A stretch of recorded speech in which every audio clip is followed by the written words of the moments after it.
All right, we are back, and we are with Slash featuring Myles Kennedy and the Conspirators. The album 4 is the latest. Slash, how'd you come up with that title, man? That's like, what were you thinking? How did that bolt of creativity come to you? It was actually to prevent me from being too creative with coming up with a title that would represent in any shape or form 2020. It was just too broad a disaster to come up with some clever little one-line sentence for a title of a record. So rather than even try to, because I don't think it was possible, I just said, let's just eliminate that and just give it a 4. Because it's a good milestone, four records. For sure. Yeah. Reminds everybody that we got 3 other ones. Exactly. And that was it. It worked for Led Zeppelin. Well, It worked for Foreigner. Yeah, but you know what? Zeppelin, everybody says that. Zeppelin didn't name the record 4. Everybody else did. Yeah, right. Yeah. Just like Metallica didn't name the Black Album the Black Album, but that's the name. The Beatles' White Album. Right, yeah. No, that's called the White Album. It's called Beatles. The Beatles. Yeah, but doesn't it say White Album on the binding? No, it says The Beatles. Look at the youngster on the end correcting I'll see you guys later. all those old I'm out of here. guys. Everything Beatles. It's a while. I'll see you guys later. Anyway. But Foreigner did it. Yeah, Foreigner was 4. That was the only other one that years did ago. it. What's that? It's like 41 years ago. Yeah, I know, but Jukebox Hero still lives, Yeah, Todd. it's a Come on, man. Yeah, but I still thought it was a cool, like, let's just give it a number.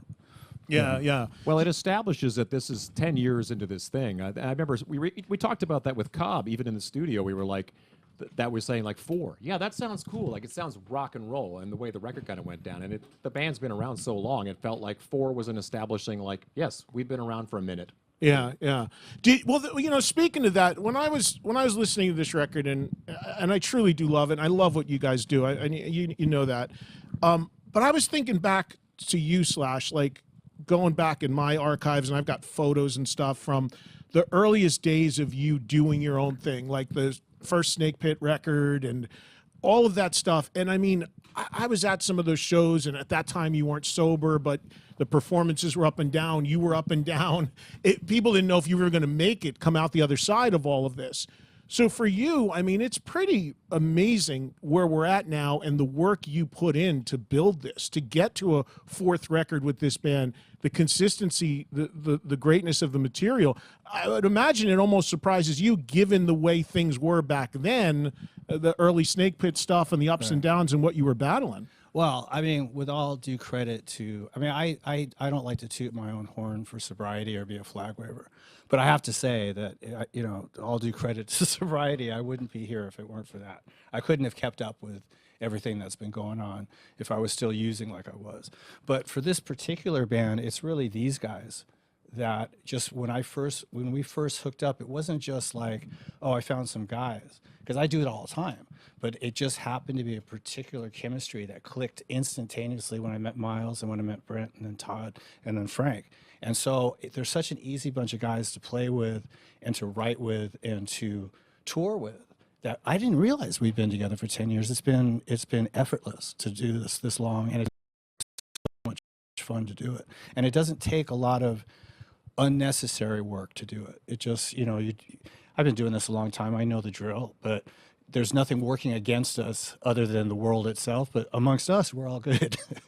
Well, and you guys all do other things, Brent and Todd, you've got Took, among other things, and Frank, you're playing with Mammoth WVH with Wolf as well. Myles, you solo record. I mean, Myles, you love to drive because you drove from Spokane to Orlando to make your solo record, and then you drove from Washington to you like being in the car, don't you, Myles? I do.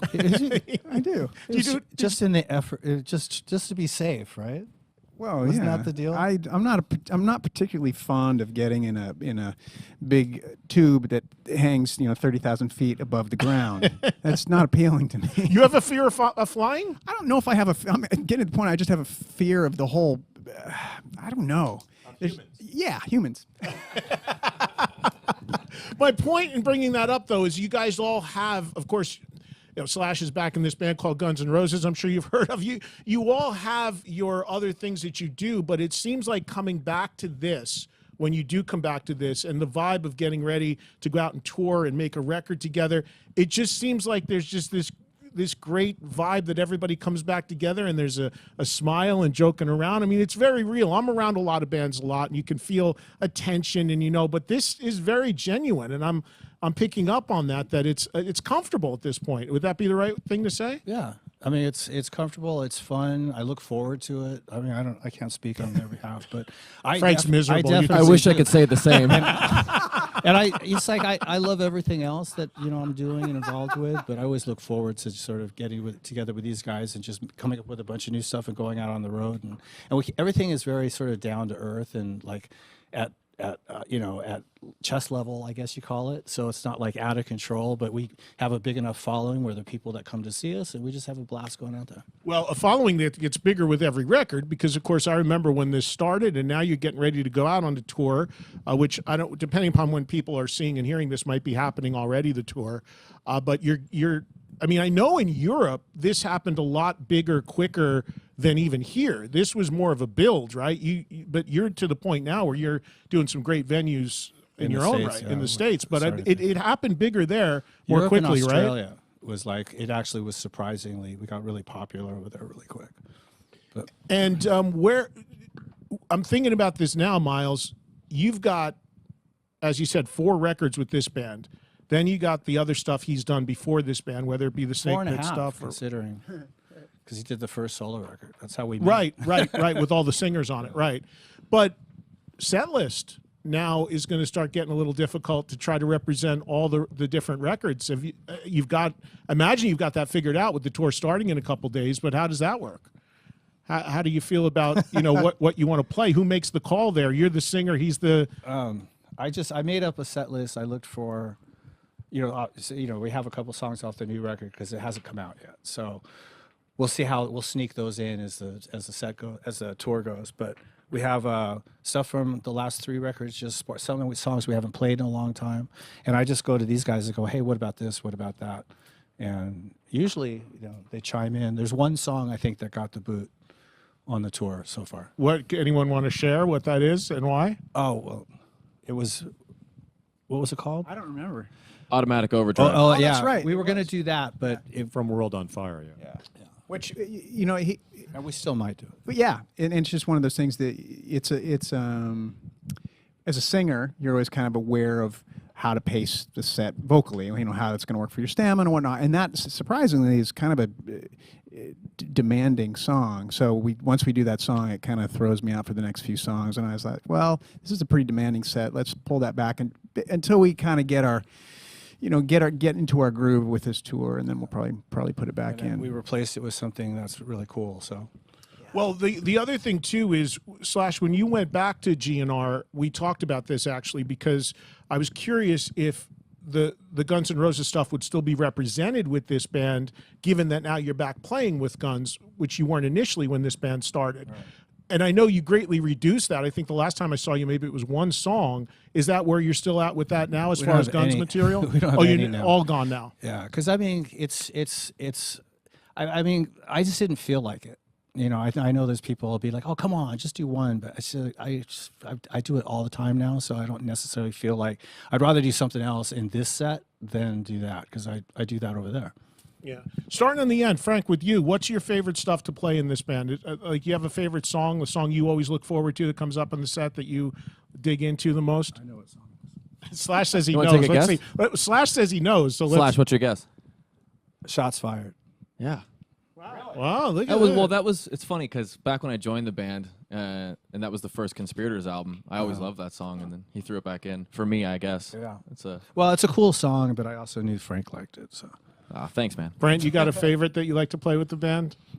Well, instead of saying favorite, what I love that's a favorite of this band is when a new record is completed, we make sure to play every song at some point in the tour. And I think that's a notable thing for a lot of bands who create new music, and you're not sure, should we only play 1 song or 2 songs? But we've been rehearsing the whole record, the new record. So we will get a chance to probably, right, Slash? We'll probably We'll definitely figure it play out. its entirety throughout the tour. Pop a song in here, pop another song in there. You know.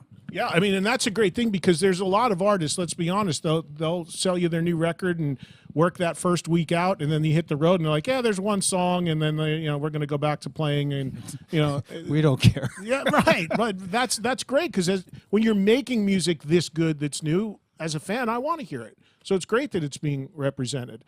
Todd, what about you? What do you like doing the most as far as the set? Well, it's funny because that's what I've always admired about Slash's, fearlessness as far as playing every single song that we've ever recorded has been played live somewhere. So, and that's currently happening now. And I think, honestly, I'm rarely the guy that's looking in the rearview mirror. So actually, at the moment, I'm really feeling the new stuff. So even stuff like we've been playing the hell out of River is Rising, but I really love it. I think the fact that It's always a favorite, yeah. Frank being like on this record and the last record really to me completed it in a way. You know what I mean? So as much as World on Fire is very important, but I think these last couple records really feel like we are complete in a way. So I'll be the guy that's completely looking forward. You know what's my favorite album? The next one. Of course, of course. Myles, vocally for you, what's the stuff that you like singing the most? And is there one that maybe you're like, shit, do we really need to do that? That's a good question. From a vocal standpoint, some of the earlier stuff's pretty demanding. World on Fire, Anastasia, I love those tracks, but they're up there. That's where I run to the back of the stage and I put on my Garanimals, my really tight underpants, so I can hit the notes. Do you remember Garanimals? Does anybody remember those when we were come kids? on. I don't know, Frank, if you remember that. Anyways, I remember Underoos. Underoos, that was another one.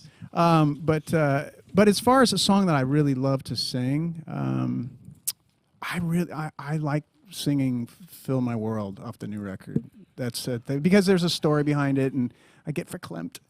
Well, that's gonna be the last song that everybody's gonna hear that you guys are gonna perform for us. So we'll talk more about that going into that performance because I got a lot to say about that song. But the minute I heard this record, that song screamed to me as the song that I felt this band, the biggest potential hit you could ever have. I mean, that song to me immediately connected. We'll get to talking more about that in a second here. But overall, I want a track that you're not going to play, at least here, that I absolutely love, that I want to ask you about. And Slash, I texted you about this, and I'm like, you channeled like Gary Moore meets Michael Schenker in this. And that's Fall Back to Earth, the last track. Just epic, epic track. Tell me about that one coming together. Well, it's a piece of music that I wrote when I was on a safari in Africa before the Living the Dream tour started.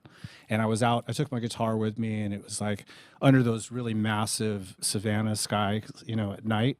And I just came up with that melody, and I thought, oh, this is actually pretty cool. So when we got on the road, I showed it to them. It was really really fresh and loose. So I was hearing it. I don't know if they heard it, but we started dicking around with it. And then I came up with a verse. And at some point, we had a mini pre-production kind of thing in the middle of the tour and started to work up the ideas. It wasn't established what it was yet. And then when I made a demo of it, and the arrangement was different than what's on the record.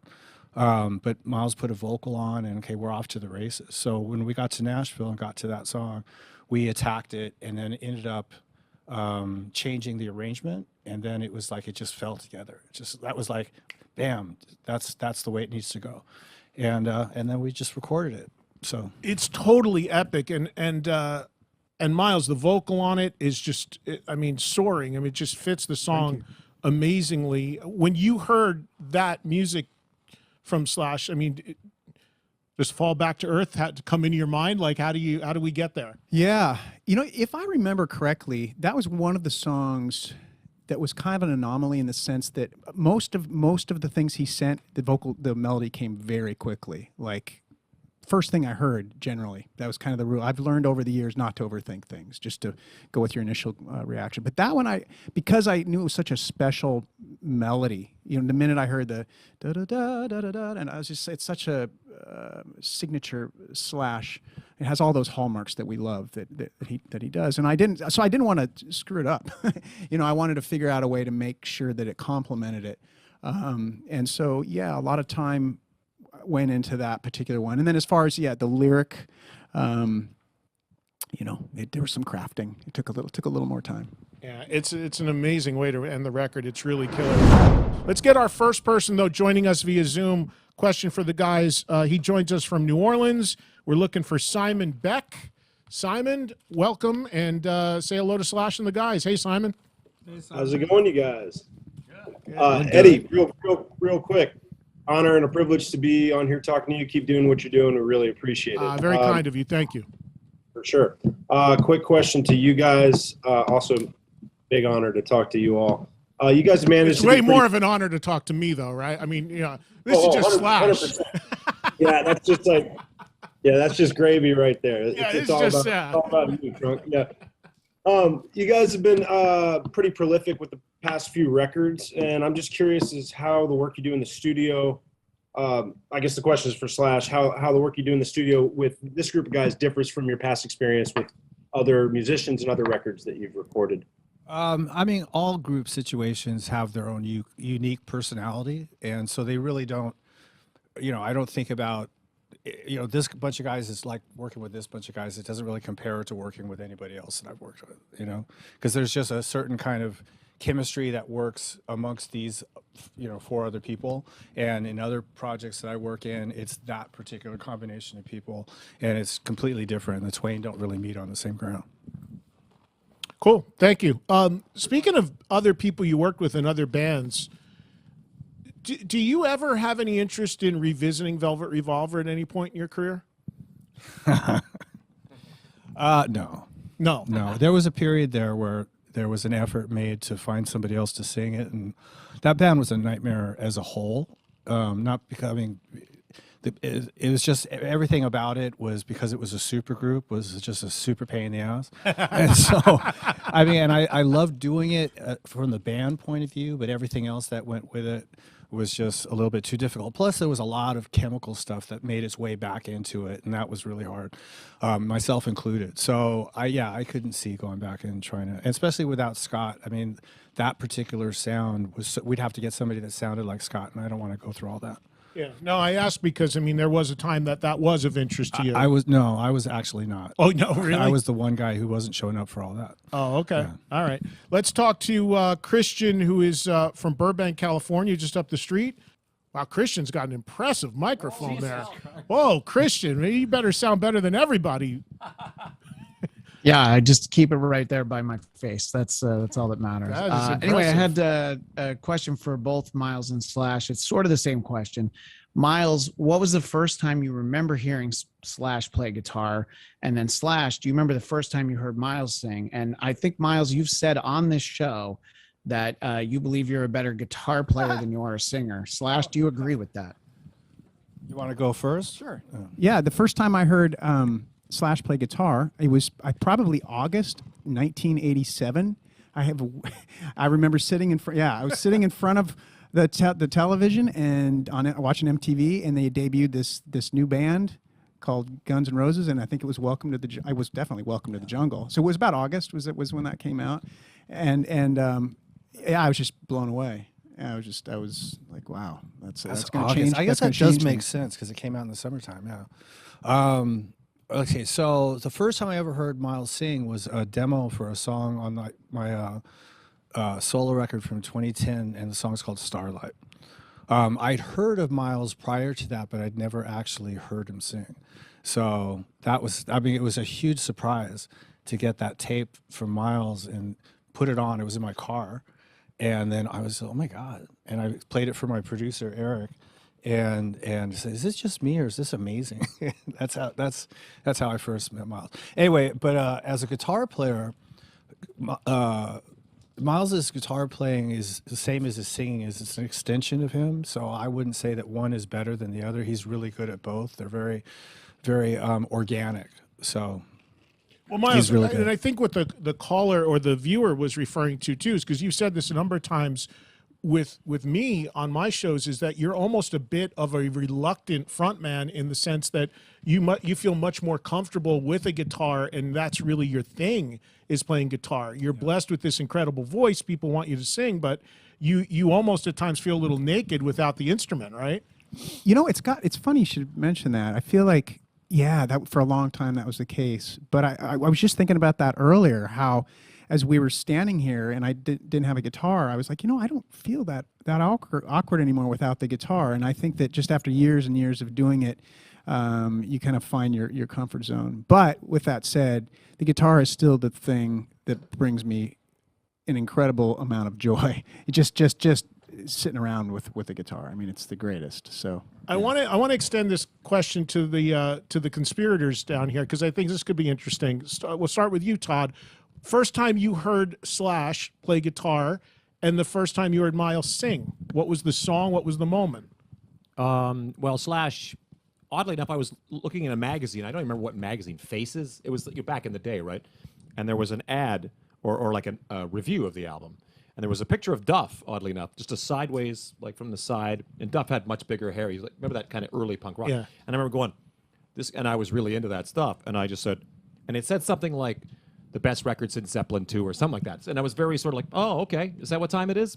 So I went down to the mall. I went down to the mall and bought it on cassette because I had a boombox at the time. And I will be honest, it rendered everything else in my record collection pretty much invisible very quickly. People always talk about Nevermind being a big moment, but I always feel like Appetite was a fairly, like a big dividing line between this is not cool anymore or it's going to all change. And for Myles, I've heard Myles since Mayfield 4. Wow. He was always that guy that everybody said, that guy's amazing. Right, that's how Yeah, so back then he was, his eyes were dreamy and his voice was golden. So Nobody discovered Myles first through the Rockstar movie? Nobody. I don't think I didn't know I discovered him. I didn't know who that was. You didn't know? I didn't even know it was him until someone pointed it out later, like after we've come together. I was like, you got to be kidding me, really? And then we teased him with it for a while. I never made the connection at all. I saw that movie and I don't think I really thought of it until after. Well, Brent, what was your first exposure to these two guys? Hey, growing up in small town Canada, I was very happy because a lot of my favorite bands came through my little town of Winnipeg. And Slash was through twice opening for bands that I liked at the time. So I got to see an early version with Slash opening The Cult and Guns N' Roses right before the explosion. So, I mean, to me, they were like a new cool thing and I was, I'm a few years younger than Slash, so I was like 17 at the time. So that was pretty cool to see something new and cool live in my hometown.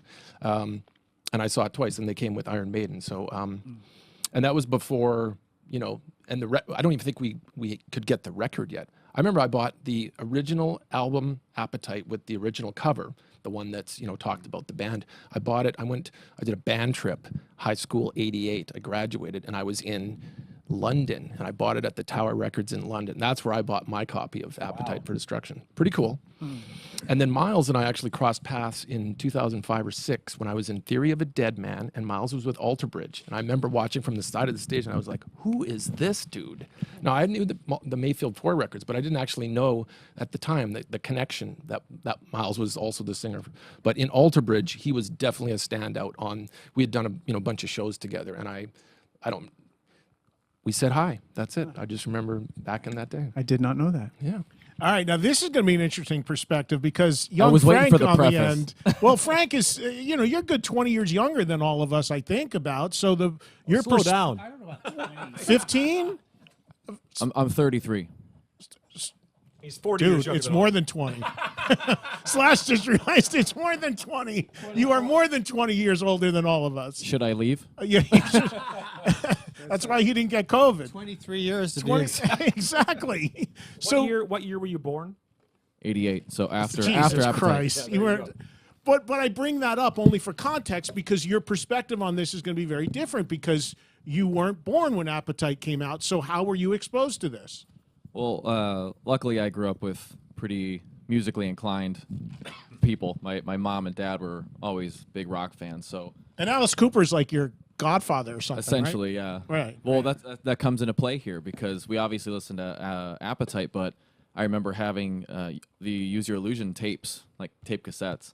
But Hey Stupid was another one because Slash played on that. So, but dude, we listened to Guns all the time. We were all big fans, but. the Alice connection just made it better for my dad. And did you first discover Myles when you heard the Ides of March recently? Or Yeah. 33 years. So now 23. It's 33. he just, Slash is still bugging out on how much younger you are right now. He can't process this right now. Yeah. Well, Myles wise, growing up in a band in Vegas, it's like you were, I can't remember the album, but it was like 2006 or 7-ish, I think. Maybe second. It was right before Alter your Bridge Led record. Zeppelin thing. Okay, so it was probably Rise Day, Blackbird era. Blackbird. Yeah. So my band was like, we gotta follow these guys. We gotta kind of be like that, you know. But then I was like, that's cool. But I remember finding out about your Zeppelin audition, and I was like, okay, I'll play ball. I want to listen to these guys now, you know. By the way, just casually The dropping Zeppelin that. The edition Zeppelin audition actually had a lot to do with how Myles came up in my mind for the solo record, because there's that name again. There's that guy, and he's jamming with Zeppelin. Okay, he must be good. I need to find somebody to sing this song. And I called him sight unseen. I just sent him the music. We only ever talked on the phone. Yeah, we've talked about that before, and if you guys don't know that story, I mean, I'm not going to get into it again now, but yes, Myles was one of a few people that went in when there was an idea of Zeppelin continuing, and did you at least videotape it? Do you have video or audio? Do you have anything? I have nothing. So how do we even know it's true? Yeah, Myles? Did right. you just That's a float good. that out there. That's a good point. You know, if Slash bought into it, that's why you're in the band. Like, Jimmy Page confirmed it. did you check with Jimmy? Yeah. Let's bring in Paul, and Paul is in Attleboro, Massachusetts. Hey, Paul, welcome. Hey everybody, how you doing? Good to see you. What's up, Paul? Paul from Massachusetts. Thanks again for Eddie for keeping the music alive and Thank you, listening to all the music you guys are creating. You kind of touched on some of my question already, but just curious. Slash, Myles Kennedy, Conspirators. How did you guys all meet? I guess and get together to put together such incredible music. Well, I mean, make a short story long. I met Myles when I was doing my first solo record in 2010. And then I asked him if he wanted to go on tour with me to support that record.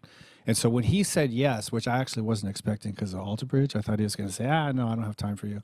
But he did, right? So then I started putting a band together, and I was auditioning all these drummers, all of which I knew. And then I heard about this guy, someone suggested Brent Fitz, who has been around, but I just never heard of him before. So I called him up, he and I got together, and he was the perfect drummer. And I had a bass player at the time who wasn't really the right fit for this, and Brent suggested this friend of his, Todd Kearns. He goes, I know a bass player. I was like, everybody knows a bass player. But so Todd came down, and that's basically my how dad. this, Came with my dad. with his dad. And I met his You dad came with before. your dad I met to his the dad audition? before I met Todd. Wait a minute, you brought your dad to the audition? Yeah. My dad was visiting from Canada.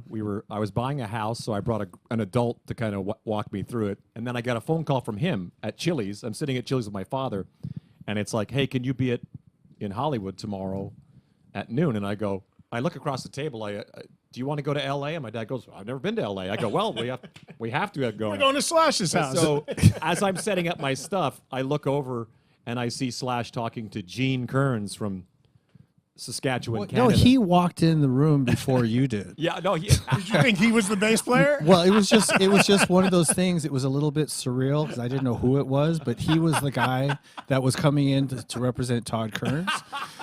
So I didn't know what Todd was going brought on. people with him. He had an entourage. But it felt to me like he needed to check me out, see who Todd was getting in bed with. Todd, does your dad play bass? Because he could have had the gig instead of you. Well, you probably figured out. Anyway, so then we went out on the road as this lineup without Frank at the time. We had Bobby Schneck was in it for my blues ball days. And then, so we did that for a while, but Bobby wasn't really supposed to be in there permanently. So we started looking for another guitar player when we did the Apocalyptic Love record. And these guys knew Frank, but I went to go see him at the Roxy, and we auditioned some other people, and then Frank came in, and he was perfect. He was just born at that time. He And just he knew came out. he knew all the Beatles songs. It was my 10th birthday, so He brought his dad too, but that was because I had a chaperone. His It's the whole his dad waited in the car. As far as the live shows are concerned, Slash, I know you're now in a position where you're juggling Guns N' Roses and this. You've carved out about a month, it looks like, to do this band. What's the projection going forward, this versus Guns, and how you're balancing it? Yeah, well, the COVID thing really shook shit up, didn't it? Yeah, to say the least. Because we had a pretty good sort of pattern of how this all worked, and that's all gone out the window. So we're releasing this record and touring at the same time, and doing about 6 or 7 weeks, right? And so that's February through March. Then I do Guns, does a summer tour in Europe, and then there's South America, and then Australia, all makeup tours for 2020. So that pushes all our international stuff to the beginning of 2023. And then that's it. He's got Alter Bridge to do too. So Yeah, Myles, for you now, you were originally juggling Alter Bridge and this. You've now done 2 solo records. Ides of March was a fantastic record last year. Yeah. You're juggling 3 things now. You're going to be in the car a lot more, it sounds like.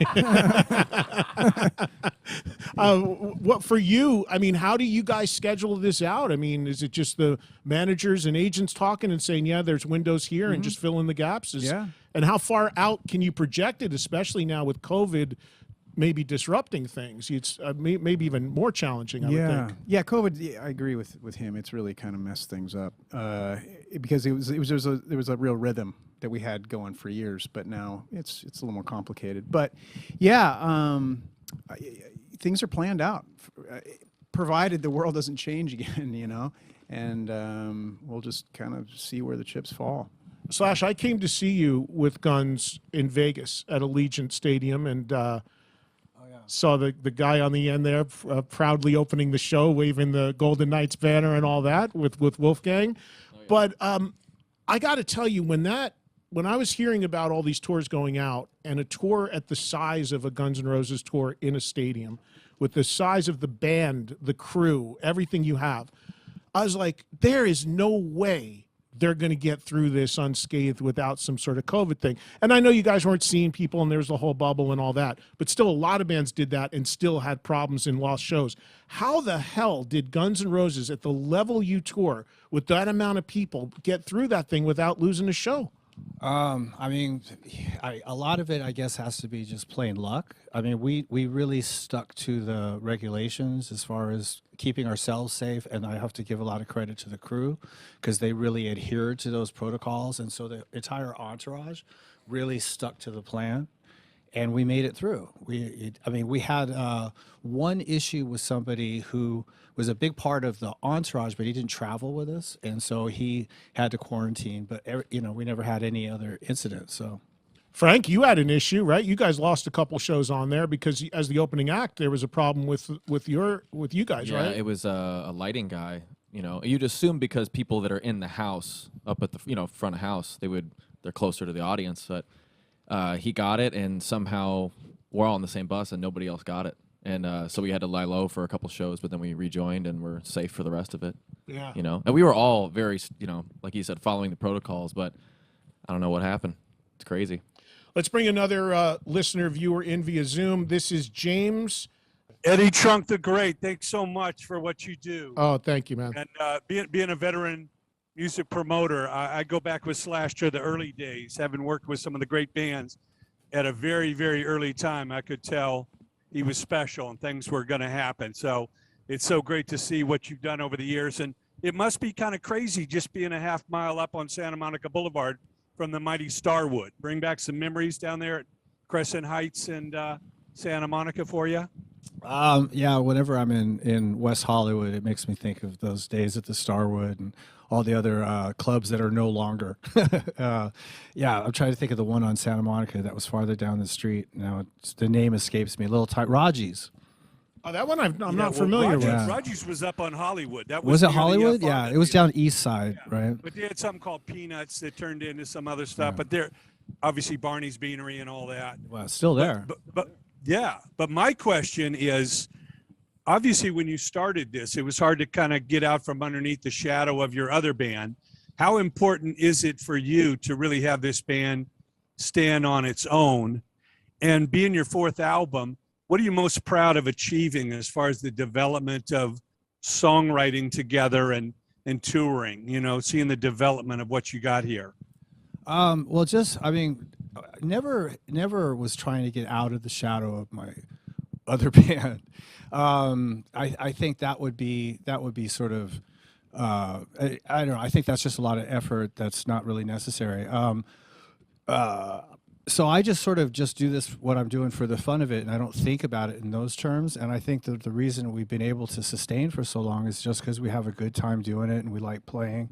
And as long as the opportunity for us to be able to go out and do it is there, we just do it. And it's just been going on for a while. Right? Yeah, I think that shadow is cast way too big for you to ever be able to get out from under it. It would be a futile effort to try and do that. Yeah, absolutely. All right, let's get another question in here. We're going to go to Chris, and Chris is in Cypress, Texas. Hey guys, how's it going? Hey, Chris. So my question, So you in a Eddie, tent out in the woods somewhere? yeah, I changed my background earlier and it didn't stick. But Oh man, for a minute there, I thought you were a Boy Scout. It says that's what it says. It says Scouts be prepared. yes, I'm a Scout volunteer, so There you do a lot go. of Scout Nice. Zoom meetings. So Very cool.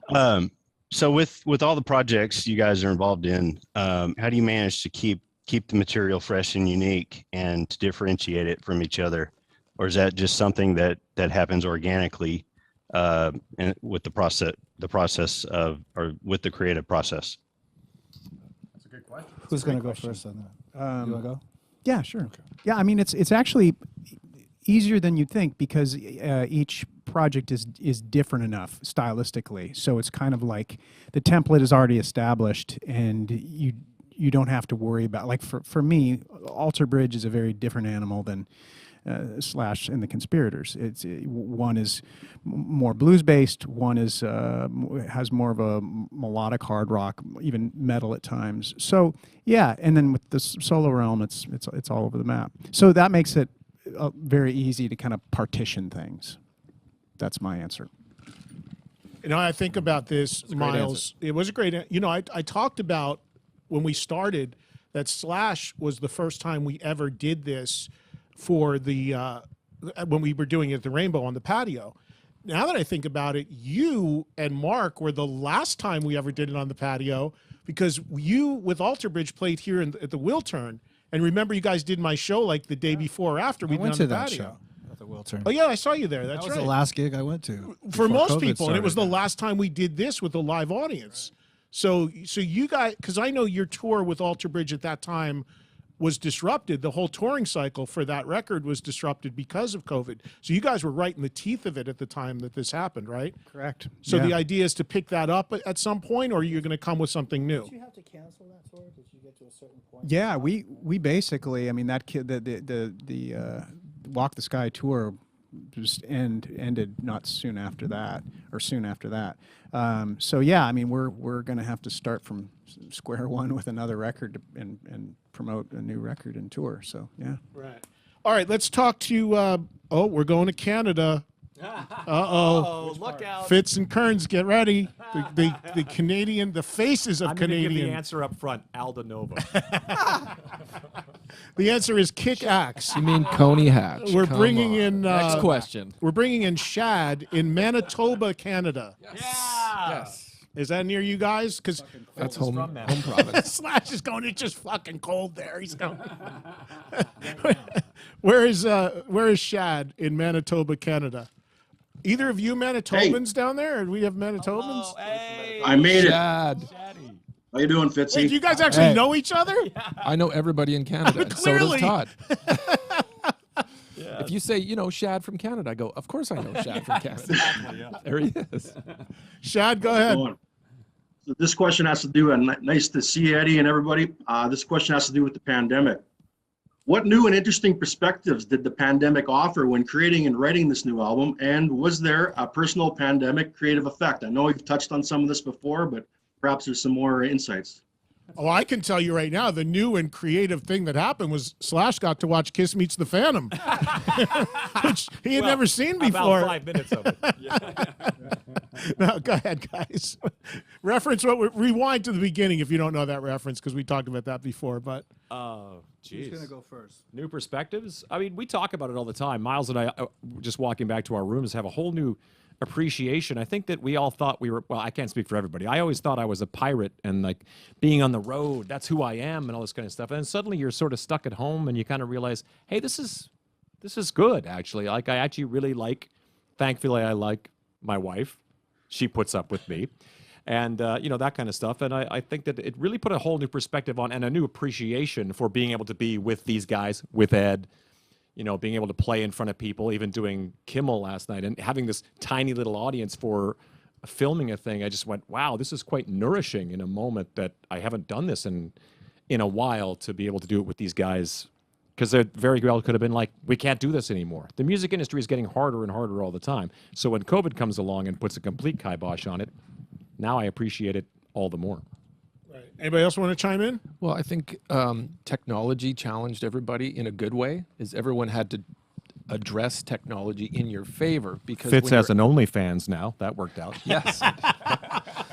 Think about being at home and you had to sort of like, we're doing Zoom right now, and Zoom before COVID was a thing, but now it's really a thing. I never heard of it before COVID. Before COVID, I heard of FaceTime. I never heard of Zoom. Skype. I heard of Skype. Yeah, exactly. So having interviews being more common, not face-to-face, has sort of upped the technology game. So I think all of us realized how important the internet in your house was, you know, and things like that, or just on the road.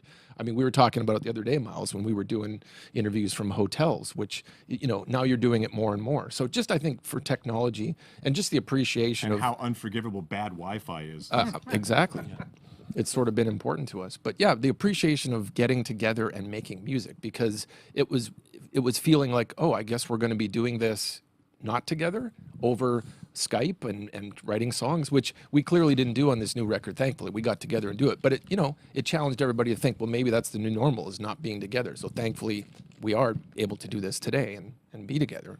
Yeah, I don't think I ever really did proper demos on Pro Tools before until This was kind of the first event time that happened. But for me, it just it makes me doubly appreciate touring. You know, I can't wait to get out and play, and to not be able to was really stifling. You know. Well, you're a guy. I mean, everybody talks about it. You're a guy. You just always want to work, man. You always want to get out there. And even when I had heard this record for a while, and I've had four for a while, and I was texting you how much I liked it, and you said to me, you answered me back, and you're like, I can't even listen to it anymore because it's taking too long to come out. Yeah, like no, you're already on to the next thing. I knew that it wasn't coming out till February. So when we got done mastering it, I mean, you can't have a record that's not come out for 10 months in your fucking car. So I just put it away, and I didn't listen to it till around the time that I talked to you. And right before we started getting the set together for the tour. Then I listened to it so I could listen to it fresh, and I didn't want to be analyzing it, especially because it's done live. Whatever there's there that you could have an issue with, there's nothing you can do about it unless you went back and re-recorded it or some shit like that. So anyway, yeah, so I just now started listening to it. Unfortunately, I still like it. So. Yeah, that's always the challenge. Like, I would imagine that's dangerous too, because you guys, I'm sure, have all done that, where you've made a demo or you've made a recording. And Myles, you have a record that still never came out.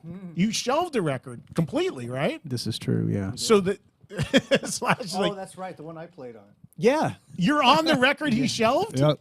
Yeah. Are you serious? Yeah, he plays a solo on one of the tracks. So my point is that having all that luxury of time before something comes out leads to the temptation of, is this good enough? Oh, yeah. Can I change it? Should it even come out at all? In the case of the mystery record for Myles, it never came out at all. You think you'll ever come around to hearing that and being like, yeah, that should come out? I don't know.